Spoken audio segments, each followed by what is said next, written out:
I was arrested in 1982. I came here from the harbor down there. I was escorted inside. I was charged with high treason and sabotage. And they sentenced me for 7 years in Robben Island.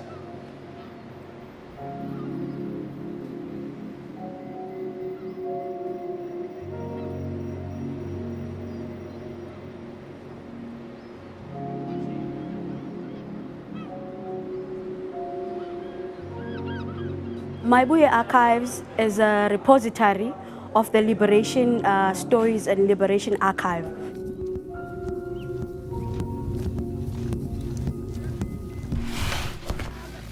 Mayibuye Archives is a formation of the two institutions, University of the Western Cape and also Robben Island Museum, which had just established in 1997.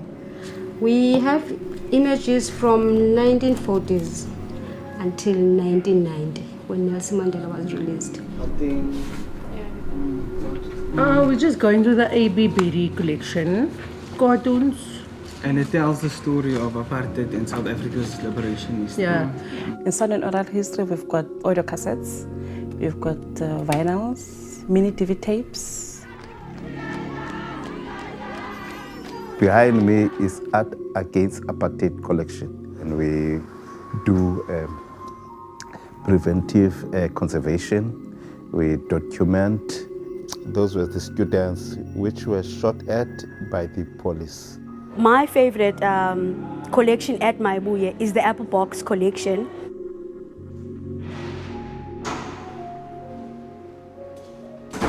They started providing us with apples. But those boxes, we used them, we didn't throw them away. We put our personal belongings there. So when they came back, they came with those apple boxes with some of the items that they had at the island. So like a sock, or soap that they used when they were there, or a book that they read. That's a record that they put some layer over it so that you couldn't hear that track. So we just printed the lyrics to show people what the kind of thing was that they would, decide that was undesirable. So unboxing Mayibuye is mainly about unpacking that material, not just for you as the archivist to see it, but unboxing and unpacking for others to come in and access that. So it's like a Christmas present. You're unboxing.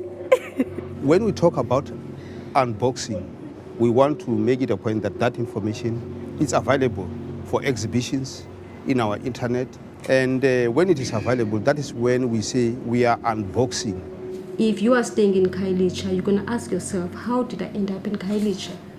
But if you come here, you're going to understand why Khayelitsha was established. If we keep, for instance, the collections in storage and not say anything, of course, there will be degeneration of information and people are not going to know anything about our heritage, which is very important. We're going to take material and we're going to work alongside the AFD and INA to create some really interesting and innovative ways of engaging with some of this material. So, the material can be available in a basic format, just digital, and then there could be a whole storyline that could be developed around it. People will have these stories and they will see these men, the sacrifices that they made that we may have our freedom. Because the freedom that we have is not something that came out of a vacuum. It became a freedom because of their bodies that were bruised at the island.